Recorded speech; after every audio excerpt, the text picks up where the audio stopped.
Hey guys, welcome back to my channel. This is Karen, Lavender Clothesline, and today I have part 2 of the haul that I did this week. I sourced a lot of clothing and even more so hard goods. So today we're going to talk about what I have on the table in front of me and why I picked it up, if I know why I picked it up, and just hang out together and have a good time. So stay tuned and I will get started.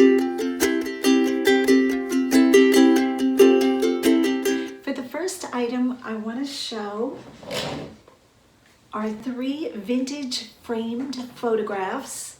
With all this lighting going on, I wonder, there we go. Somebody selling, and it looks like they were in a race maybe, but the great thing about this, there's notes on the back. We love notes on the back.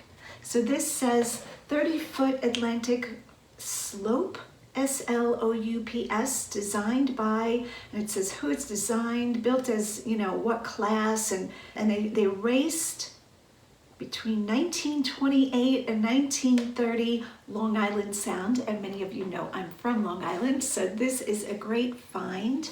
Look at that, how wonderful is that? Look at that ring light. There we go, I found it. So we have that. We have a second picture. I think the same people donated all 3, I would imagine. This is no date by Olympic Yachts in Greece.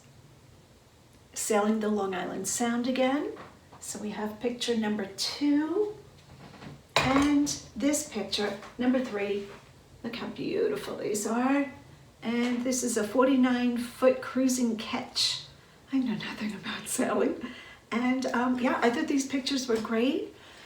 Okay, now what did I pay for them? I believe I paid $3.97 for the 3. So a little bit over $1. What is that, $1.33 a piece, something like that. I said yes. I have no idea what they're gonna bring. I'm just gonna make up a price most likely, because when you have something so specific, it's very hard to run comps on something like this. So I will look at the market, try to take a judge, and price a little bit on the high side because of their age. That's what I go by. If something was photographed, you know, just last week, unless it was a famous, you know, cup race or something like that, that would be different. But I don't believe these are anybody famous racing. I'll read the back more extensively. And yeah, I think I'm gonna ask off the top of my head, probably $75 for the 3. Sounds like a good number. A lot of you really take great interest in how I price things. When there are comps, I base mine accordingly. I start a little high and go from there, you know, because I'm willing to sit on things for a while. But if I have no comps, guys, I'm just making the price up of what I feel it's worth. Now, I do trust my judgment somewhat because I've been selling full-time for 6 years. You get a feel for it. That's what I'm trying to say. So I don't always have a set formula of how I price my items, but sooner or later they all sell, so there's that. Let's stay with framed prints, shall we?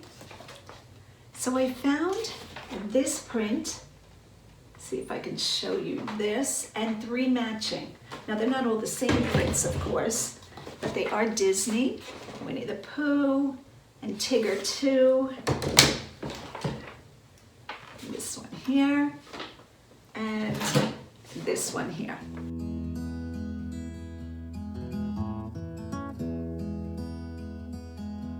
And again, on the back, 2 of them have notes. And it looks like 2 of them, 3 of them, 3 of them are numbered. So this might be a lithograph, serigraph, S-E-R-I graph. I'm not sure what a serigraph is, but they are numbered. Walt Disney Art Classics. This is plexiglass, you know, gives all the information. The only thing is that these have a great flaw, and I chose to buy them anyway. And I'm gonna show you what the flaw is. So on these framed prints, this covering is coming off of the frame. Can you see that? This whole thing is peeling off. I went back and forth for a little while, but I felt that the inside artwork was worth if somebody wanted to take the frame off or peel, it's a fuzz on it, or peel off this covering coming off. I don't know, I think it was manufactured that way and it has just failed. I chose to buy the 4 anyway, and they originally wanted, ready for this story, $9.99 a piece. So when I saw they were $9.99 with peeling frames, I'm not paying $40 for something that's this heavily, has a flaw. So I brought it to the person in charge and said, I would like to buy these 4, but this is gonna need to be reframed. So they said to me, okay, how about $7.99? So for me, I was like, oh, $2 off per frame. And they said, no, $7.99 for all of them. And I was like, okay, I'll take that, thank you very much.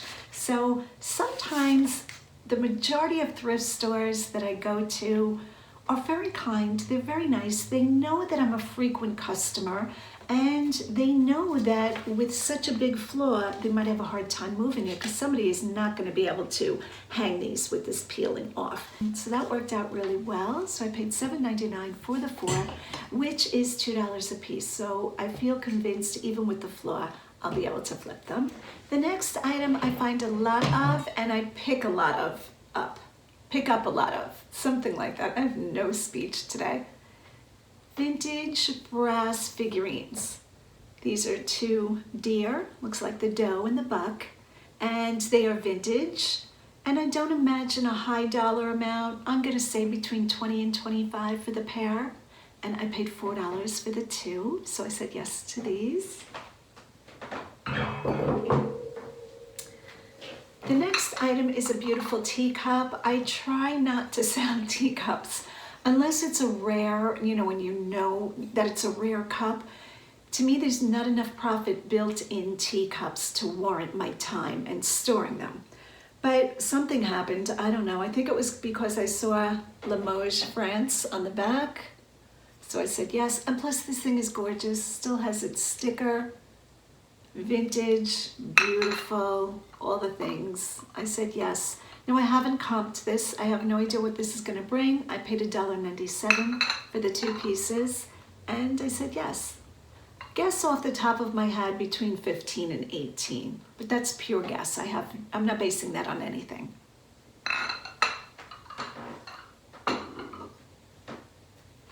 The next item is one of my favorite brands to pick up in luggage, wallets. What else have I picked up? I think that's about it. Tumi. And there is their branding, T-U-M-I. I'm sure we're all familiar with Tumi. Now this is just a card holder, holds the pen. I'm gonna call it probably a wallet organizer. And I said yes to this. I think I paid $2.97 for this. I do have my receipt, and when I price things, I do take a look at what I paid for the item. But sometimes when I'm making videos and I'm bringing hundreds of items in, I don't have the time to look at the receipt, match it up, and all of that stuff. So I said yes to this because on the sole fact, it's in decent condition, it's Tumi, and it's great for traveling or just keeping yourself organized. So I said yes.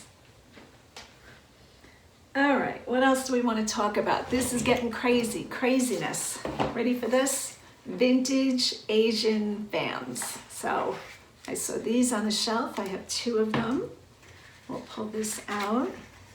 Now, I don't know that fans bring a lot. I know there are collectors, but I opened it. It was in beautiful condition. And here it is here. It's a dragon. And it has a wood spine, I'm gonna call this. I just made that. I don't know if that's called a spine, but that's what I'm calling it. And it has its original box. You can tell it's vintage, like I said. And I paid $2 a piece. I have 2 of them. There's 2 different designs. And I did not run comps on these. I will look for a similar item and judge accordingly. I'll probably sell them together and probably price them about the $30 mark, unless I see they were like, $1.99 or something like that that people are selling them for. So I said yes to these. All right. Who knows what these are called? Can you guys see these? I'll give you a hint. Show you the shape of the bowl. So this is a salad set, the large bowl, and 1, 2, 3, 4, 5, 6, looks like I have 7. Let's see, 1, 2, 3, 4, I said, yeah, I only have 7. It should have 8 or an even number. These are called monkey pod bowls and put out by Dolphin. Genuine monkey pod made in the Philippines. So monkey pod bowls generally are not a super high dollar, but I do advertise them as mid-century modern. They are made in that time period, so I would base a lot of the saleability on that people that are collecting that time period might want them because they were very popular in the 50s. So I said yes to this set. What did I pay for this set? I think we took the stickers off already. I'm going to say I paid $5 for the set. I could be wrong about that. I'll look it up, but probably 25 to 30. And I'm gonna sit on these for a while. They are not quick movers and the market gets flooded with monkey pod bowls. The next item I found are Lennox. Oh, can we see that? This light does me no favors. Can you see that? Lennox toasting glasses. These are the True Love design. They have a sterling silver plate and glass with the heart design. And I think I paid $3. $2.99 for these. And again, the market has quite a few of these. I'll probably get around the $20, $25 mark. The last item that I want to talk about in this segment are massagers. Now, when you go to the thrift store, there seem to be a lot of different massagers. Probably about 2 years ago, I saw a massager. I don't remember the brand. I will try to remember it. I don't think it's even in my comps anymore, in my history. And I picked that thing up and I sold that for close to $200. That one sale causes me to look at, massagers. So 2 days ago, 3 days ago, what is today? Tuesday, Sunday, either Friday or Sunday. I was thrifting both days. I came across the Max. This is very heavy. That's what you want to look at, the ones that are really heavy and professional looking. And there are the vibrator massager disc things. I said yes to this. I paid $4 for it. Now I haven't comped this one, but judging by what I'm seeing, I'm probably gonna guess $30 to $50, depending on this brand. So the brand is the Max. I think that is the brand, and Maximum Massager. And I will try it on my back before I sell it because my back is really sore these days from doing all of the painting. I'm painting ceilings or running to the thrift, and so there's that. Okay, so I think that's gonna end this crazy video. I'm sorry I'm so scattered. As you can tell, I'm having a little bit of a hard time speaking, still having dental work done. The last time I went down to Florida, a new bottom hybrid was made for my teeth. Many of you know I made videos about getting dental implants.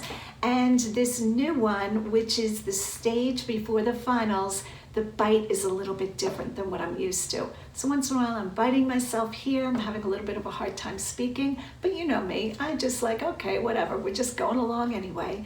And come the end of January, most likely I will be going back down to Florida for my final dental implants. I can't believe this much time has gone by already, and I might take a week vacation at the same time. That will be, I think, the 3rd week or the last week of January. I have to look at my my dental information. So pretty excited about that. I can pick whatever teeth I want. How cool is that? They actually make you zirconian implants, the hybrids, that you can pick what you want your teeth to look like. I think this is going to be amazing. So right now I am shopping looking at teeth. I put beautiful teeth into Pinterest and into Google, and you got to see the teeth that come up. I mean, Hollywood stars, sometimes pick all of their, what do we call that? Veneers. Hollywood stars, most of them have veneers. So I know this is really off topic, but you could pick somebody's teeth. I could pick a famous person's teeth. How weird is that to know what it would look like with your face? So thanks for bearing with me for all the craziness, and that's why my speech is a little bit off, but we're hanging in there. And yeah, I hope everybody's doing well. I am trying to make more videos, and as you can see, it's a challenge, but I'm gonna do it, and I appreciate all of your support. I hope everybody's having a great holiday season. Love you guys. Talk to you soon. Go out and get what's yours. Bye, guys.